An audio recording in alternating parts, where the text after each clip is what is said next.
ஏம்மா நீங்க பல்லு விளக்குறீங்களா இல்லையா? அதை பத்தி சொல்லவே மாட்டேங்கிறீங்க. பல்லெல்லாம் ரொம்ப நாரி கிடக்குமா. ஒரு நாளைக்கு எத்தனை டைம் பல்லு விளக்குறீங்க? அவ எங்க இருந்து பல்லு விளக்குறா? பல்லாவது விளக்குறதாவது. அதுக்கு தான் அப்பவே சொன்னேன், பல்லு வலிக்கு பால்கோவா வாங்கி சாப்பிடுறீ, பல்லு வலி சரியாயிரும்னு. என் பேச்ச கேட்கறாளா? ஹாஸ்பிட்டலுக்கு போயே தான் ஆகணும்னு சொல்லி கூப்பிட்டாங்க 2 பேரும் சேர்ந்துட்டு. இப்போ பல்லு எடுக்கணுமாமா. என்னமோ பண்ணுங்க. ஏன் டாக்டர், பல்லு வலிக்கு பால்கோவா சாப்பிட்டா சரியாயிரும் தானே? நீங்க படிச்சவர் தானே, சொல்லுங்க பார்க்கலாம். அதெல்லாம் சரியாகுதுமா. பல்லு வலி இனியும் தாமா அதிகமாகும். என்னம்மா இப்படி பேசுறீங்க நீங்க? என்னம்மா இப்படி பண்றீங்களேம்மா? அது பல்லெல்லாம் விளக்குறது இல்லைங்க டாக்டர். எப்பாவது ஞாபகம் வந்தால் விளக்குவேன். இப்போ சிங்கம், புலி, கரடி, யானை, ஆடு, மாடு, கோழி எல்லாம் என்ன டெய்லி பல்லு விளக்கிட்டா டாக்டர் இருக்கு. நான் எப்பாவது தோன்றப்ப விளக்குவேன். அதெல்லாம் கணக்கு வச்சுக்கிறது இல்லைங்க டாக்டர். ஐயோ, அதான் பல்லு இப்படி நாரி போய் கிடக்கு. என்ன கேசுடா இது?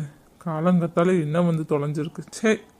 சரிங்க டாக்டர், அப்போ பல்லையே எடுத்துருங்க. ஒரு பல்லு எடுக்கிறதுக்கு எவ்வளோங்க டாக்டர்? ஒரு பல்லுக்கு 350 ரூபாமா. சரிங்க டாக்டர், அப்போ எடுத்துருங்க. டாக்டர், நாங்க 500 ரூபா தான் வச்சிருக்கோம்.